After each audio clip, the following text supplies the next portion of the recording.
আমরা প্রথম দিন ক্লাসের মধ্যে বলছিলাম যে আমরা লেখাগুলো শিখবো দুইটা পদ্ধতিতে।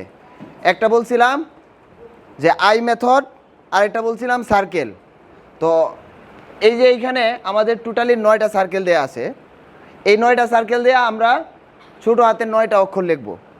সবাই একটু গভীর মনোযোগ দিয়ে এদিকে তাকান। এই সার্কেলের প্রথমে যদি একটা আই দিয়ে দিই তাহলে এটা কি হয়ে যাচ্ছে? এ। আচ্ছা, এই পাশে দিয়ে যদি একটা বড় করে এল লিখে দেই তাহলে কি হয়ে যাচ্ছে?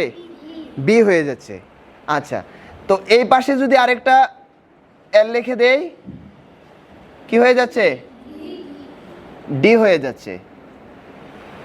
আচ্ছা, তারপর এই পাশে যদি ছোট্ট করে একটা আই, তারপর হালকা বাঁকা করে উপরের দিকে তুলে দেব, কি হয়ে গেল? জি। এখন এটা ও, একটা সার্কেল তো একটা ও হয় তাই না? ওর পরে কে, পি।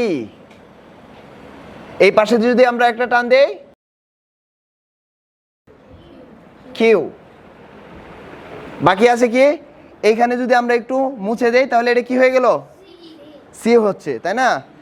এখন এই সির মতো যদি এখানে একটু মুছে দেই আর এই পাশে যদি একটা সুন্দর করে টান দিয়ে এটার সাথে লাগিয়ে দেই তাহলে কি হয়ে যাবে? ই। তাহলে আমরা এই সার্কেলটা দিয়ে কয়টা অক্ষর পেলাম? 9টা অক্ষর। প্রথমত এ, বি, ডি, জি, ও, পি, কিউ, সি এবং ই। বুঝে আসছে? তো এই 9টা অক্ষর আমরা সবাই সুন্দর করে আমাদের খাতার মধ্যে লিখি।